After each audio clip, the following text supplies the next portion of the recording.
izinkan hari ini saya share kepada saudara sebuah kebenaran yang ini simple banget sih saudara, tapi saya percaya ini penting sekali buat kita. Di bulan dimana kita diajar bagaimana kita bisa menjaga dan membangun sebuah hubungan yang matters ya buat kita.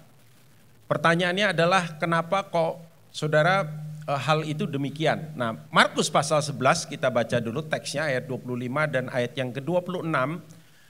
Kalau saudara bisa melihat ini dengan jelas, saya mengajak saudara untuk kita baca sama-sama ayat firman Tuhan ini. Amin saudara. Bacalah sampai paling tidak saudara dengar suara saudara sendiri. Karena iman timbul dari pendengaran, pendengaran akan firman, bukan gosip. Setuju saudara?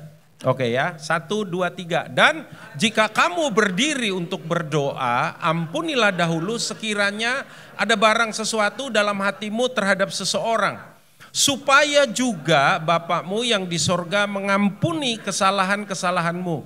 Tetapi jika kamu tidak mengampuni, maka Bapakmu yang di sorga juga tidak akan mengampuni kesalahan-kesalahanmu.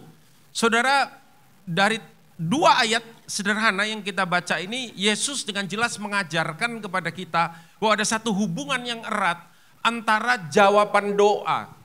Dia berkata bahwa kalau kamu minta ampun, berarti kan kita minta sesuatu. Doa pada dasarnya kita tahu doa adalah hubungan, kita tahu doa adalah bagaimana kita berkomunikasi dengan Tuhan. Tetapi doa basically sebetulnya kita naikkan karena kita punya permohonan, kita punya permintaan sama Tuhan. Ada orang yang bilang saya, Pak kalau doa tuh jangan cuma minta-minta aja. Saya bilang lah kalau nggak minta terus gimana dong? Lebih baik kita minta sama Tuhan kan? Daripada sama orang. Berapa banyak saudara yang pernah minta tapi dikecewakan, tidak usah angkat tangan saudara. Tapi Tuhan pernahkah mengecewakan kita? 37 tahun saya mengikut Tuhan, dia nggak pernah mengecewakan saya. Saya pernah mengecewakan dia. Kayaknya di Jakarta semua nggak pernah mengecewakan Tuhan ya. Saudara, tapi Tuhan bilang gini, jawaban doamu itu ada hubungannya dengan bagaimana kamu ngerti bahwa yang namanya relation itu penting sekali. Kalau kamu hubungannya nggak baik, kalau kamu hubungannya buruk, dan kamu nggak bereskan itu, aku nggak dengar doamu. Bukan berarti Tuhan nggak, saya percaya Tuhan pasti menjawab doa kita. Tinggal Tuhan jawabnya caranya gimana, itu aja. Ya. Nah pertanyaannya sekarang kenapa sih hubungan itu penting sekali? Ya, saudara, saya kasih sedikit landasan Alkitabiahnya gitu. Kalau istilah kerennya tuh basic teologinya. Kejadian pasal 1 ayat yang ke-26 berkata baiklah kitanya itu kan plural ya saudara ya. Tadi pagi entah bagaimana saya di kamar saya di tempatnya Pak Roni itu ada Bible study di situ. Saya iseng aja ambil, saya buka, saya lihat gitu. Itu terjemahan Alkitab Amplified Bible ya. Ayat Kejadian 1 ayat 26 ini kan ditulis let us make man dalam terjemahan bahasa Inggris. Let us, baiklah kita menciptakan manusia menurut gambar dan rupa kita. Jadi memang itu terjemahannya nggak salah dari bahasa aslinya, saudara. Bahwa kata yang dipakai di situ bagaimana Tuhan menyatakan dirinya itu bersifat plural, bukan singular. Makanya saya bilang ini rada teologi sedikit ya, tapi ini penting saudara. Jadi Tuhan kita itu adalah bukan Tuhan yang tunggal. Tuhan kita nggak percaya dengan politeism ya, Tuhan yang banyak enggak. Tapi Tuhan kita itu enggak tunggal, tapi dia esa. Amin saudara. Kalau saudara bilang kok radanya dari depan ini udah rada ribet ya, udahlah percaya habis ini saudara pasti ngerti kok. Ya. Dan di dalam terjemahan itu dikasih tanda kurung begini, Alkitab Amplified, itu udah kata amplify. Jadi dari ayat yang biasa kita baca kalau dalam terjemahan bahasa Indonesia atau bahasa Inggris yang lain, itu di-amplify, diperluas ya. Dan dalam kurung itu ditulis di situ Father, Son, and Holy Spirit. We worship Father, kita menyembah Bapa, kita menyembah Putra, dan kita juga menyembah apa saudara? Roh Kudus. Lupa katanya satu Tuhan kita, kok ada tiga? Tuhan kita menyatakan pribadinya itu sebagai Bapa, Putra, Roh Kudus. Dan hati-hati dengan ada teologi yang kelihatannya benar tapi salah, saudara. Ya kan? Tuhan itu kayak Paroni misalkan katanya. Paroni ini seorang suami, seorang bapak, tapi juga seorang gembala. Dia menyatakan diri sebagai suami dari Bu Nancy, bapak dari 3 anaknya, dan gembala dari GB Rock yang ada di Jakarta. Benar nggak itu, saudara? Hah? Benar nggak? Yang Paroninya benar. Tapi ilustrasi itu ketika dipakai untuk menerangkan pribadi Allah, salah. Kalau gitu Tuhannya orang Kristen 3, Pak? Enggak. Karena keesaannya dia berada di dalam perfect unity. Saudara, Bapa adalah Allah, Putra adalah Allah, Roh Kudus adalah Allah.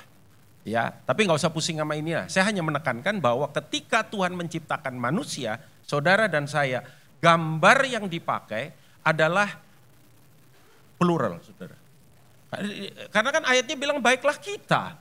Yang saya heran kenapa itu nggak diterjemahkan baiklah saya menciptakan manusia menurut gambar dan rupa saya. Kalau saya singular tunggal, ya, tapi plural, jamak. Berarti manusia diciptakan dengan sebuah gambar yang jamak. Nah, saya percaya Allah kita adalah Allah yang berelasi. Enggak pernah saudaraku terjadi Bapak enggak enakan sama Roh Kudus lalu ngegosip sama Putra gitu. Entah kenapa ya belakangan ini gue kesel banget sama Roh Kudus gitu. Kayaknya dia kayak sombong gitu. Mentang-mentang dia Tuhan. Dia pikir cuma dia yang Tuhan, kita kan Tuhan juga. Kayak kita manusia, saudara, dalam pelayanan. Ya, bahwa mereka berada dalam harmoni yang sempurna, kesatuan yang sempurna, tidak pernah ada pertentangan di antara pribadi ini, saudara. Iya dong. Alkitab mencatat di dalam banyak perkara dan banyak hal, saudara tiri kita seringkali serang-serang kita soal itu. Mereka nggak tahu aja gitu. Ya. Nah, saudara, itu sebabnya kenapa sebagai orang percaya penting untuk kita mengerti dan belajar akan kebenaran ini. Jadi hakikatnya sama. Itu keesaannya, echad. Tadi Pak Erwin berdoa, kami menyembah Allah yang esa, katanya. Ya. Itu bedanya bahasa Indonesia agak sedikit miskin vocabulary. Maka kita banyak unsur serapan. Dari bahasa Belanda, dari bahasa Arab, dari bahasa apa lagi ya, kadang-kadang bahasa Mandarin ya. Banyak unsur serapan, bahasa daerah, bahasa Jawa lebih komplit dari bahasa Indonesia. Dari gambaran tentang jatuh aja bahasa Jawa tuh banyak, gluduk, gubrak, telosor, itu beda-beda itu artinya, semuanya jatuh itu. Ya, jelungup itu beda. Indonesia nggak punya kosakata itu. Nyungsep itu ada lagi. Nah, saudara, tapi kalau dari bahasa Sanskerta, Sanskrit itu ada tunggal, ada itu yang tunggal tuh kalau orang Jawa bilang itu Tuhan kita tuh bukan Tuhan yang satu ndil siji, bukan. Apa Pak artinya itu? Satu aja gitu ya, home alone gitu. Jadi Allah kita bukan Allah yang dalam kekekalan lalu kalau orang Surabaya bilang tuh toleh dewean katanya, kesepian dia. Enggak. Itu Bapa, Putra, Roh Kudus, mereka berelasi. Ketika manusia diciptakan dalam gambar relation, maka kita, kalau ilmu di luar, ilmu sosial bilang manusia itu adalah makhluk sosial. Itu enggak salah, saudara. Karena memang kita diciptakan dengan gambar ini. Bahkan ketika Adam sendirian di Taman Eden, Tuhan bilang apa? It is not good for man to be alone. Yang artinya kurang lebih, jangan buang sampah sembarangan. Bukan ya. Saudara, enggak baik manusia itu apa? Seorang diri saja. Coba kasih tahu kiri kanan sampai senyum bilang, kalau sendirian lo enggak bagus lo, enggak baik lo. Hah? Enggak bagus. Makanya yang belum menikah cepat berdoa supaya enggak sendirian. Haleluya. Saudara, di dalam Lukas pasal 3 misalkan ayat 21-22, mereka bertanya seringkali, di mana ada Tuhan dinyatakan di dalam Alkitab itu yang namanya Bapa, Putra, Kudus. Ayat ini aja udah menjawab, ada banyak ayat yang lain. Ya kan? Ketika seluruh orang banyak itu telah dibaptis dan ketika Yesus juga dibaptis, ada Yesus di situ. Oke ya, ada putra. Dan sedang berdoa terbukalah langit dan baca 1, 2, 3. Turunlah Roh Kudus. Ada Roh Kudus dalam rupa burung merpati ke atasnya. Dan apa? Terdengarlah suara dari langit. Suara siapa ini saudara? Bapa. Engkaulah anakku yang kukasih kepadamulah aku berkenan. Dan luar biasanya ayat ini dimention di dalam ketiga Injil. Oke, kalau Lukas, Matius, Markus, fine. Karena itu adalah Injil sinoptik namanya. Sama mikrotik bedanya apa Pak? Jauh banget, nggak ada rematik apalagi ya saudara ya. Sinoptik itu ada saling mengutip satu dengan yang lain. Jadi apa yang ditulis di dalam Matius, ada di Lukas, ada di Markus dan seterusnya saudara. Tapi yang lebih luar biasa kenapa? Injil Yohanes yang jarang-jarang banget, biasa-biasanya. Dia nggak termasuk yang sinoptik, enggak. Ini Injil untuk segala bangsa, makanya Injil Yohanes startnya tidak menceritakan tentang ceritanya Tuhan Yesus, enggak. Tapi dimulai dengan pada mulanya, seperti kitab Kejadian. Firman, ya, perkataan bersama-sama dengan Allah dan firman itu adalah Allah.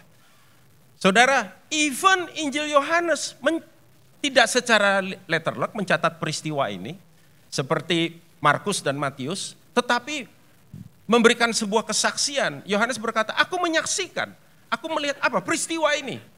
Peristiwa di mana Bapa, Putra, dan Roh Kudus menyatakan dirinya dalam satu event secara sepenuhnya. Jadi jangan pernah meragukan Bapa, Putra, dan Roh Kudus. Ketika saudara meragukan itu, saudara akan check out dari kekristenan dan check in, nggak tahu kemana. Ya, makanya relasi itu signifikan dalam kehidupan manusia. Kenapa saya bilang relasi itu signifikan dalam kehidupan manusia? Ada satu ayat, ketika saya tahu ayat ini saudara, wah saya pikir benar juga ya, Amsal 18 ayat 1. Orang yang menyendiri, mencari keinginannya, amarahnya meledak terhadap setiap pertimbangan.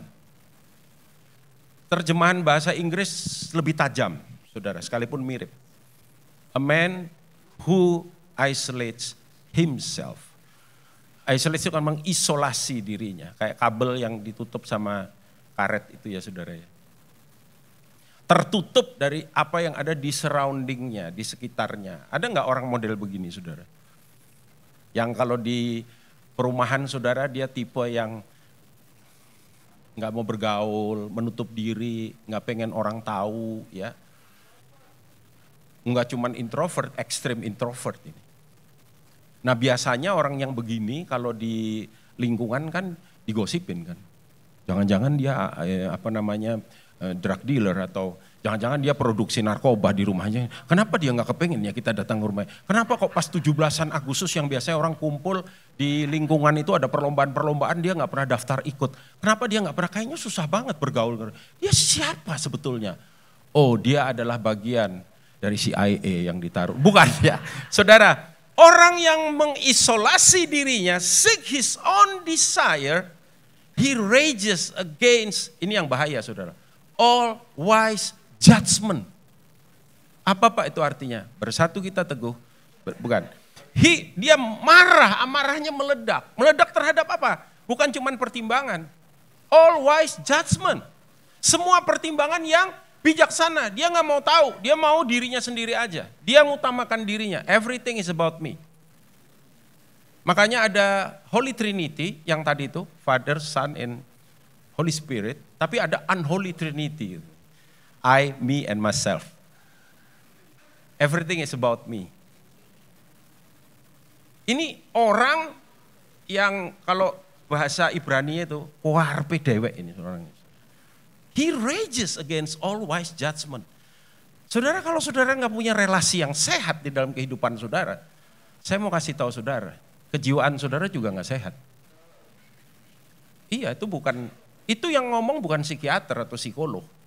Itu yang pertama ngomong Alkitab, saudara. Karena Tuhan ketika menciptakan kita, Tuhan menciptakan kita dengan kapasitas, bahkan kebutuhan untuk berelasi. Itu sebabnya Tuhan bilang sama Adam, Adam, coba ya saudara ya, kalau sudah baca kitab Kejadian, Itu semua kan Tuhan bilang baik, betul nggak? Penciptaan hari pertama, hari kedua, hari ketiga, betul nggak? Semua Tuhan bilang baik, baik, baik, baik. Boom, sampai kepada Kejadian pasal 2, Tuhan bilang nggak baik. Berarti ini signifikan. Ya, kenapa saudara pandangi saya seperti ada satu aura yang enggak? Itu benar loh, saudara. Coba saudara lihat di Alkitab. Tuhan bilang baik, baik, baik, baik, baik. Waktu masuk ke dalam kepentingan untuk membangun sebuah hubungan berelasi, Tuhan bilang, it is not good. Enggak baik kalau apa? Kalau kamu enggak punya hubungan dengan siapa. Dan Tuhan menyadarkan Adam dengan memberikan sebuah perintah yang menurut saya enggak gampang. Kita bacanya kayaknya gampang, padahal enggak. Kasih nama binatang di dunia ini, saudara. Saudara pikir gampang kasih nama binatang? Banyak kan binatang, betul enggak, saudara? Banyak banget. Semua antri datang. Dan mostly binatang datang berpasangan. Dan Tuhan memang lagi bangkitkan itu curiosity ya dalam dirinya Adam. Ketika Adam melihat, dia mulai sadar. Saya nggak tahu, pada satu titik dia mulai sadar bahwa ada yang nggak beres sama dirinya. Apa itu, saudara? Dia nggak punya pasangan. Gajah datang, jantan betina. Singa datang, jantan betina. Semua. Even nyamuk. Ya saudara ya. Dia bilang ada yang gak beres sama saya nih. Apa ya? Nah dia mulai cari, saudara. Siapa kira-kira yang bisa cocok buat dia?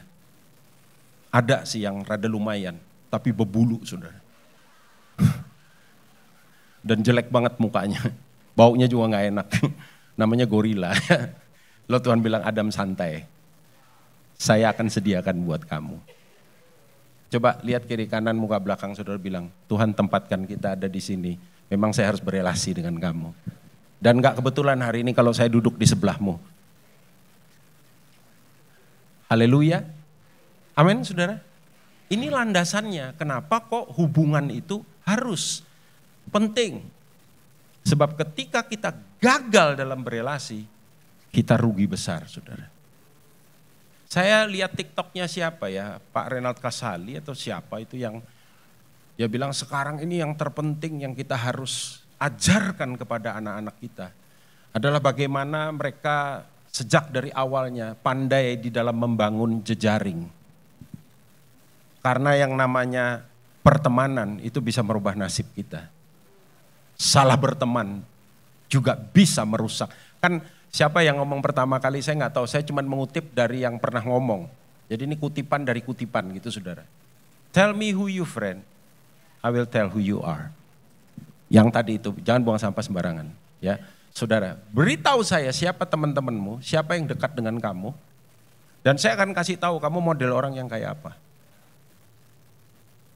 Kecuali dalam rangka penginjilan itu beda, saudara. Makanya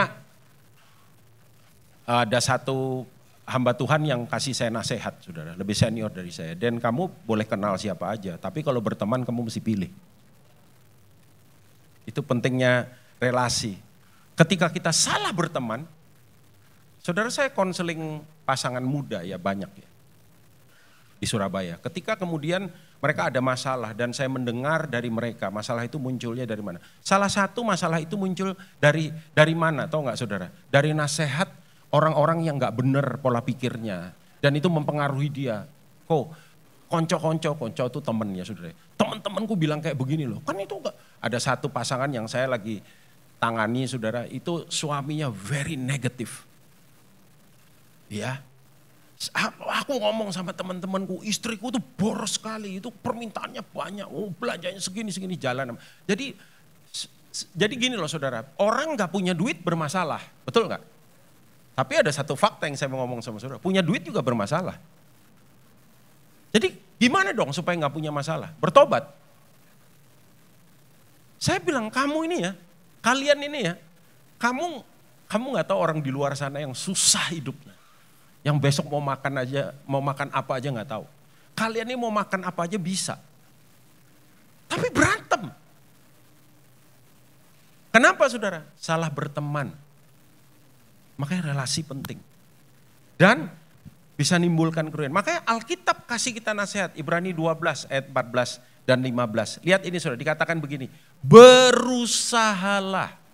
Apa artinya berusahalah? Sederhana kan? Kerjakan sebaik mungkin. Setuju nggak saudara? Berusahalah. Bapak-bapak, ibu-ibu, saudara-saudara yang terkasih, jemaat yang ada di JRC, berusahalah, baca keras, 1, 2, 3, hidup damai dengan semua orang.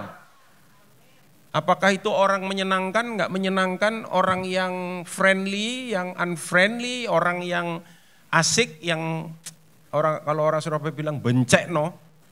Berusahalah hidup damai dan kejarlah kekudusan sebab tanpa kekudusan tidak seorang pun akan melihat Tuhan. Ayat 15. Kenapa harus hidup damai? 1, 2, 3. Jagalah supaya jangan ada seorang pun menjauhkan diri dari kasih karunia Allah, agar jangan tumbuh akar yang pahit yang menimbulkan kerusuhan dan yang mencemarkan banyak orang.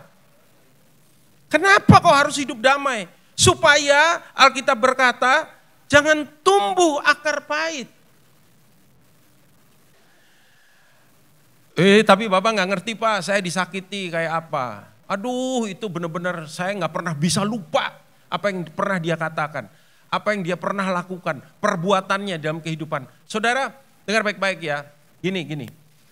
Seandainya hari ini ada orang yang menyakiti perasaan saya, mungkin dengan perkataan, mungkin dengan sikap, bahkan cara senyum orang itu bisa bikin orang tersinggung, saudara. Iya benar. Senyum tuh ada jenisnya. Senyum ngenyek tuh kalau orang Surabaya bilang, senyum menghina. Kalau ini naik sedikit, yang ini tetap turun tuh menghina. Gitu menghina. Aduh menghina sekali caranya. Orang Surabaya bilang ngenyek minta ampun. Pak orang itu Pak. Senyum Pak, saya disenyumi. Tapi senyumnya menyakitkan. Saudara, perlakuan orang yang membuat kita sakit. Itu cuman bisa sekali kok dia kerjakan. Sisanya kita menyakiti diri sendiri dengan terus-menerus mengingat apa yang dia lakukan terhadap kita. Ada orang yang utang sama saudara. Dan saudara tergerak dengan belas kasihan. Saudara kasih dia utang. 1 minggu nanti saya bayar. 1 minggu jangankan dia bayar. Apa ya bahasa Indonesianya ya? Kayak kalau orang saudara bilang kenggong itu loh. Kayak masa bodoh. Ketemu tuh udah mungkin 2 mingguan gitu. Ketemu di gereja gitu dia kayak cuek aja, shalom, apa kabar, puji Tuhan. Saudara nyindir, kelihatannya kamu udah lebih diberkati ya sekarang, maksudnya lu bayar dong utangnya gitu. Dia cuek aja gitu kayaknya, iya aduh puji Tuhan. Kemarin kita bisa makan itu loh di restoran, udah lama banget kita gak kepengen makan. Kemarin tuh ada berkat loh kita bisa makan. Gila lu makan, utang lu belum lu bayar, lu makan di situ padahal itu bayarnya lebih mahal daripada utang kamu gitu. Dan dia masuk ke dalam, saudara masuk ke dalam, puji-pujian dinaikkan, saudara nyembah Tuhan, rasain hadirat Tuhan, dia juga nyembah Tuhan. Tapi ketika saudara melirik ke biang kerok ini, dengan segera hadirat Tuhan hilang saudara. Apalagi dia nyembah Tuhan meliuk-liuk, saudara lihat, ya ampun cara nyembahnya, gila rohani banget, utang gak dibayar. Saya mau tanya yang rugi siapa saudara? Dan tumbuh akar pahit. Kita bawa itu. Suka banget kita hidup dalam kepahitan, saudara. Bahkan kita membentuk PKI, bukan Partai Komunis Indonesia, bukan Partai Kepahitan Indonesia. Saudara ketemu dengan orang, saudara sharing. Kamu tahu nggak? Itu orang gila. Aduh, mulutnya manis banget. Tapi utang sama saya loh, nggak dibayar loh. Kebetulan ini juga dapat perlakuan yang sama, saudara. Dia utang sama kamu, iya dia juga utang sama saya, udah saling bertukar kepahitan, sudah. Iya kan bentuk nih, akhirnya terbentuklah klub, itu klub kepahitan Indonesia. Cabang, di sini nggak ada, di sini nggak ada. Saudara ya, saudara ngerti maksud saya? Dan saya kasih tahu saudara, orang ini somehow jadi pusat perhatian saudara. Bukan Tuhan lagi yang jadi pusat perhatian saudara. Setiap kali isi daripada hati dan pikiran saudara adalah this guy. Worth it gak saudara? Hah? Worth it nggak? Enggak.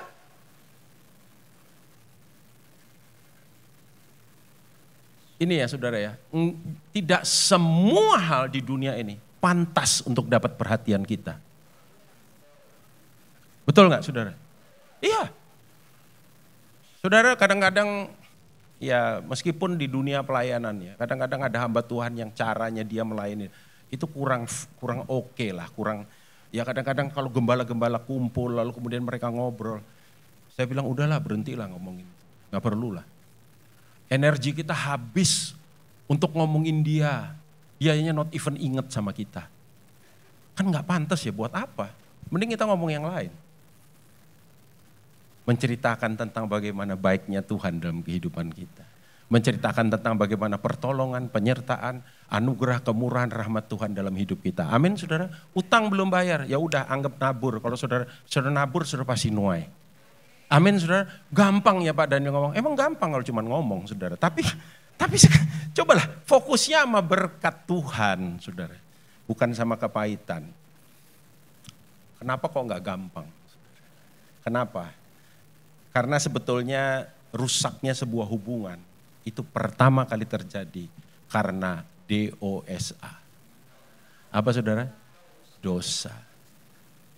Padahal kita ini kan udah dibebaskan dari dosa, betul nggak saudara? Ya, nih peristiwanya ketika ya saudara pasti udah hafal kalau bahasa katam katanya. Udah hafal Kejadian 3, 11, 12. Tuhan bilang, Adam, siapa yang kasih tahu kamu telanjang? Pasti kamu makan ya dari buah itu. Kira-kira kalau saudara jadi Adam, tindakan paling bijaksana apa coba saudara? Ya, aduh iya Tuhan, salah saya Tuhan. Enggak saudara. Dan ini sampai hari ini masih banyak terjadi pada kita. Cobalah kalau kakak beradik bikin salah gitu, mamanya tegur. Kakak kenapa kamu kok? Iya soalnya adik. Nah itu. Saudara, ya kan? Manusia itu menjawab, ampuni aku Tuhan. Enggak. Malah dia nyalain Tuhan, gara-gara Tuhan sih. Ini ya, yang coba ya kata-katanya ini menyakitkan loh saudara, kata-katanya. Dia nggak bilang sayangku ini loh Tuhan. Dia bilang perempuan. Itu kasar banget. Ya toh, kalau orang Jawa bilang wedok iki loh. Perempuan, itu perempuan yang kau tempatkan di sisiku. Dialah yang memberi buah pohon itu kepadaku, maka aku makan. Jadi basically bukan salah saya Tuhan. Nomor satu salahnya Tuhan. Kenapa Tuhan bawa dia dalam hidup saya? Yang kedua karena dia goda saya makan. Bukan salah saya. Hancur itu hubungan. Detik itu hubungan hancur. Dan itu turun dari generasi ke generasi sampai di Jakarta. Dan di Surabaya juga. Saya banyak melihat ini saudara. Ya, dosa merusak segalanya. Saya dulu sekolah Alkitab, lalu salah satu dosen saya ngomong saya lupa tuh siapa. Dia bilang, the most problem in the world is not politics, it's not the attitude of man. The most problem is consists only 3 words. S-I-N. Apa saudara? Sin. Akar daripada semua masalah di dunia itu dosa. Makanya kehadiran Kristus itu penting sekali, signifikan. Karena dia yang menghancurkan dosa buat kita semua. Amin saudaraku. Tepuk tangan dulu dong buat dia. Bukan buat saya, buat dia. Ya.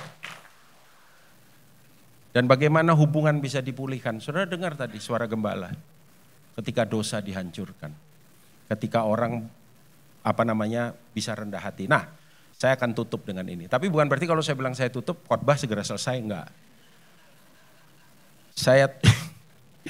Saudara gimana caranya kita belajar untuk membangun relasi yang penting itu buat kita. Roma 12 ayat 17 sampai dengan 20. Janganlah membalas kejahatan dengan apa? Maksudnya membalas kejahatan dengan kejahatan, jangan kita jadi jahat karena kejahatan orang lain. Itu maksudnya saudara. Lakukanlah apa yang baik. Bagi siapa? Berarti bagi siapa saja kan? Amin. Sedapat-dapatnya.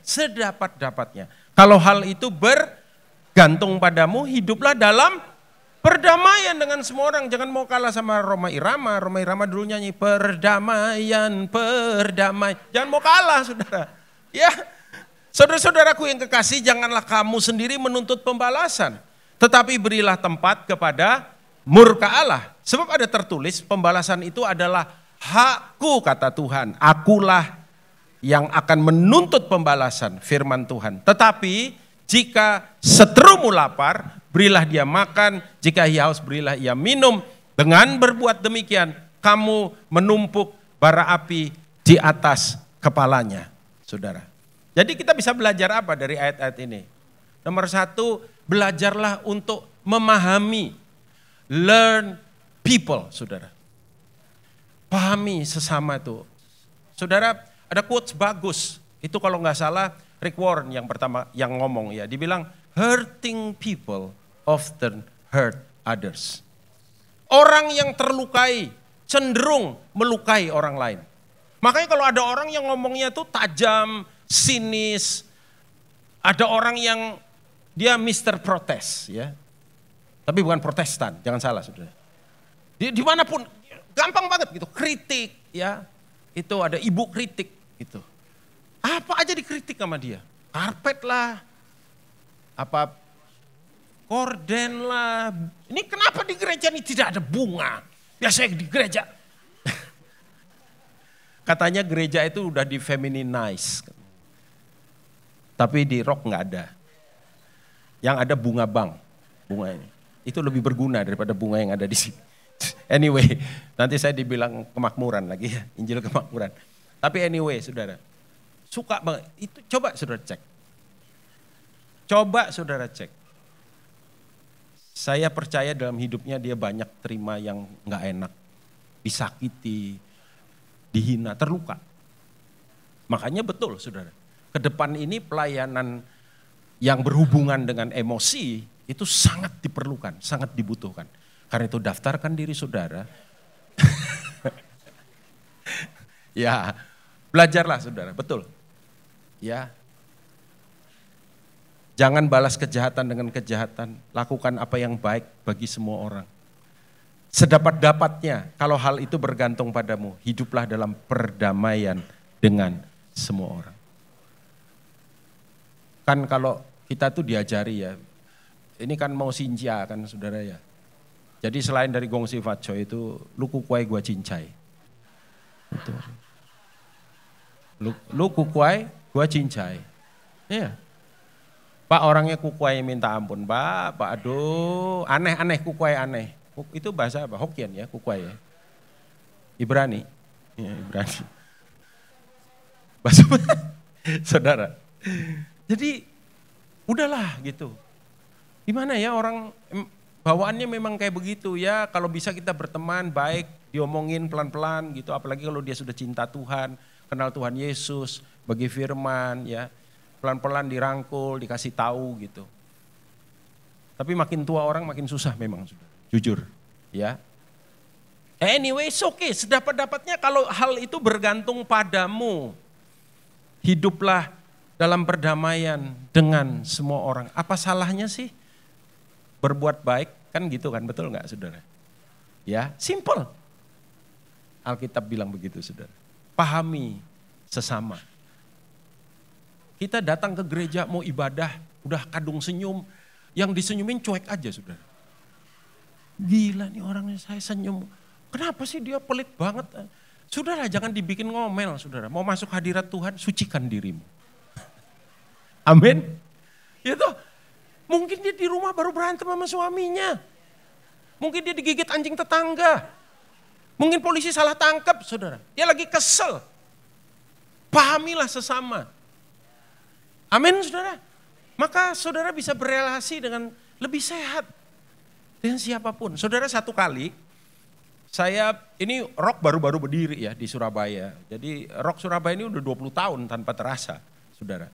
Nah ada seorang ibu yang baik banget sama kami, saya sama istri saya. Ibu ini baik banget gitu. Dan suaminya aktivis di tempat kita. Tiba-tiba satu hari dia berubah sikap saudara. Saya nggak tahu kenapa. Istri saya juga, saya tanya istri saya, ini Tacik yang satu ini kok biasanya baik sama kita. Kok mukanya rada nggak enak ya, kenapa ya? Apa dia makan kepedesan tadi pagi atau gimana gitu. Tapi ya udahlah, saya bilang istri saya, udahlah nggak apa-apa lah. Ketemu lagi kayak gitu lagi, ketemu lagi kayak gitu lagi. Wah ini menetap ini sifatnya. Iya kan saudara, betul nggak? Cuman saya ya udahlah, saya bilang kita nggak tahu kenapa ya, kita berdoa aja. Yang penting saudara tetap baik sama dia. Itu kan yang kita bilang, betul? Saudara tetap baik. Jadi nah itu yang dibilang jangan balas kejahatan dengan kejahatan. Oh lu jahat. Nah ini ada satu prinsip yang salah besar, saudara. Ini jadi gini nih, ini jemaat ngomong sama saya di saudara, Pak saya itu orangnya Pak ya, saya itu orangnya ya.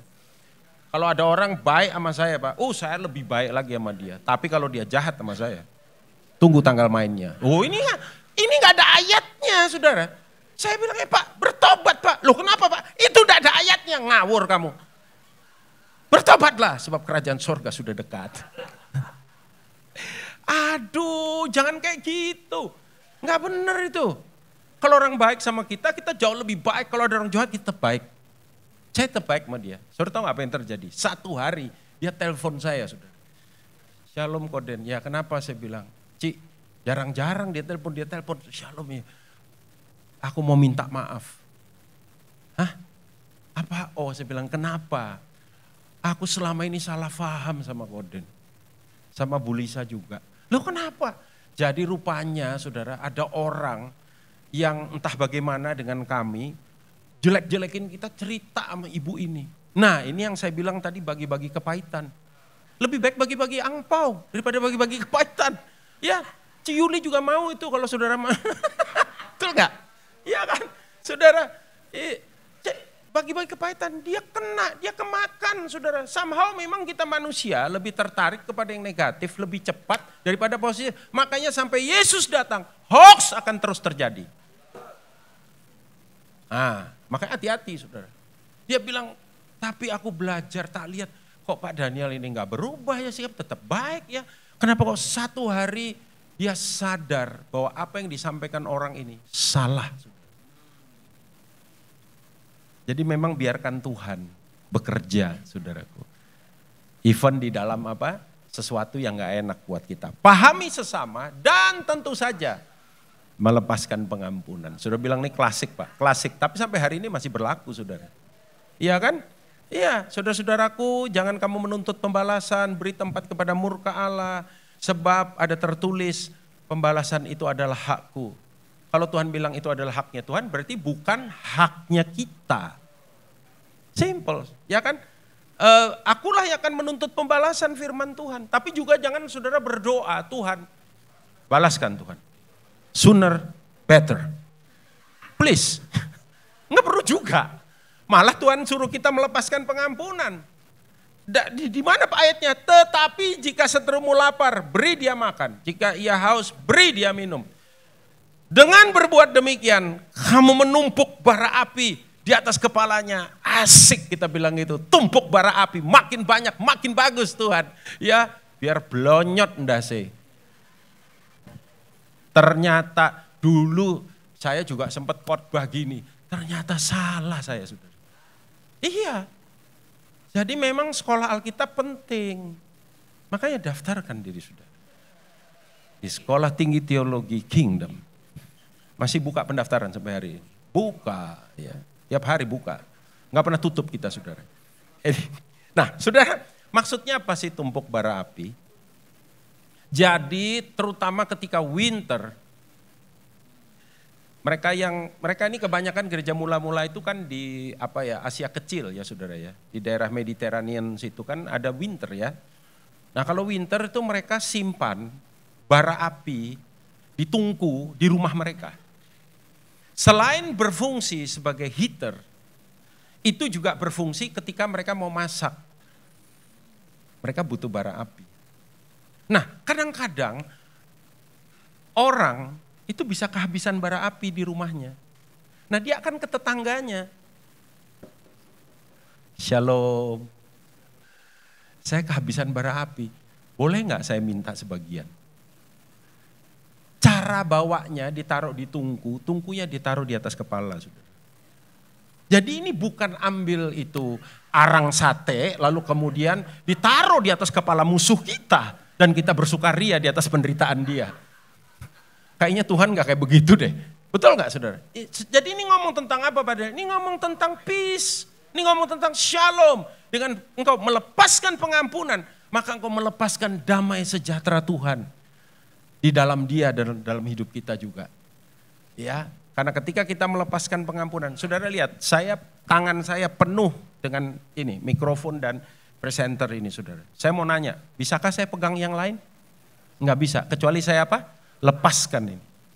Kadang-kadang berkat nunggu sampai saudara melepaskan pengampunan, baru saudara bisa pegang berkatnya. Tapi karena tangan saudara penuh dengan dendam, saudara, dendam kesumat, ya, saudara berkatnya enggak datang-datang. Kenapa Tuhan berkati aku tuh? Udah kata Tuhan, tapi kamu belum laksanakan ini loh. Jadi hari ini, kalau ada saudara yang dalam kepahitan, lepaskan pengampunan. Nomor 1, jiwamu sehat. Yang kedua, engkau diberkati Tuhan. Amin saudara. Coba lihat kanan kiri, kasih senyum, bilang begini saudara. Betul banget tuh yang dia bilang. Ya, meskipun saudara gak tahu nama saya, tapi itu penting ya saudara ya. Dan tentu saja, mari kita membangun relasi dengan seksama. Dan dalam tempo yang sesingkat-singkatnya. Seksama itu maksudnya apa? Dengan hikmat. Karena Alkitab ngomong kayak begini, ini ayat terakhir, silahkan pemain musik kembali, saya selesai. Karena itu selama masih ada apa? Kesempatan bagi kita, marilah kita berbuat baik kepada semua orang, tetapi terutama kepada kawan-kawan kita seiman. Jadi dalam berelasi itu ada prioritas. Saudara nggak perlu baik sama semua orang. And anyway, gini saudara. Tuhan tidak pernah memerintahkan kita ketika kita melepaskan pengampunan dan membangun relasi, lalu kita bersikap hangat pada semua orang. No, Tuhan tidak pernah perintahkan itu. Makanya dibilang gini, pengampunan itu adalah keputusan. Ya, bukan perasaan. Nanti perasaannya belakangan, saudara. Yang penting saudara fine, saudara dalam hati dan pikiran saudara. Tapi enggak kemudian saudara sama semua orang, enggak peduli, pokoknya aduh main rangkul, main baik, no, enggak. Ada prioritasnya. Tetapi terutama kepada kawan-kawan kita. Saya ceritakan soal prioritas. Ketika saya bersama-sama dengan Pak Arifin panggil saya, dan kita ini kan bareng-bareng nih, keluarga kita ini namanya Gereja Bethel Indonesia Rock. Ya, prioritasmu, dia bilang, prioritasmu adalah Surabaya. Oke? Prioritas yang kedua, jadi dia tegas ngomong sama saya sudah. Supaya saya bisa mengatur prioritas saya di dalam melayani. Nomor 2, rock di luar Surabaya. Kan ada di mana-mana. Nomor 3, rumah besar kita, Gereja Bethel Indonesia. Nomor 4, baru gereja yang lain. Dan kemudian sisanya baru yang lain. Sudah ngerti maksudnya? Ya. Satu kali saya diundang untuk melayani di Jakarta, tapi bukan GBI Rock. Dan kurang 2 minggu sebelum pelayanan itu, Pak Arifin telepon saya. Den, kamu tanggal ini ke Bali ya? Tanggal berapa Pak? Dia sebut tanggalnya, dan itu persis dengan jadwal saya di Jakarta. Tapi GBI, tapi non-rock. Ya, saya bilang, aduh Pak, itu saya udah ada schedule. Kamu ke Bali karena waktu itu Samuel Doktorian ada di Bali. Dia minta saya terjemahin. Saya bilang, aduh gimana ya Pak ya? Ya nggak apa-apa, dibilang atur aja. Atur aja. Dan jadi dia bilang gini, aku minta tolong siapa lagi? Sekarang udah banyak penterjemah. Haleluya, puji Tuhan. Waktu itu ya basically ya cuman saya saudara. Ya saya berharap, makanya dulu saya berharap Pak Roni belajar Inggris Ron supaya bisa. Tapi pernah dia mencoba menjadi penterjemah, tapi memang bukan urapannya Pak Roni. Jadi nggak bisa disalahin juga. Terus gimana Den? Aku minta tolong siapa? Saya ngerti saudara. Saya nggak perlu bilang, saya nggak perlu berdebat dengan, oke Pak saya atur.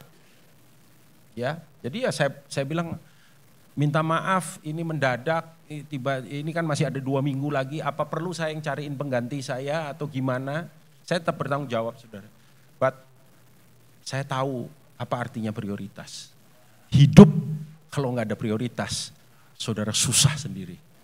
Instead of saudara bisa bangun relasi dengan baik dan benar, saudara akan apa? Merugikan hidup saudara sendiri. Dan ujung-ujungnya kita akan apa? Ngomel pasti saudara. Aduh nggak pakai relasi-relasian, nah malah jadi salah. Bikin saudaraku prioritas, amin. Orang, Alkitab bilang begini, salah satunya saudara. Orang yang tidak memperhatikan keluarganya, dia lebih buruk daripada orang kafir. Sorry ya saudara ya, ada hamba-hamba Tuhan yang bingung ngelayani orang di luar. Keluarganya berantakan. Saya rasa saudara ngerti yang saya maksud. Karena semua saudara yang ada di tempat ini, kalau saya lihat saudara semuanya cerdas.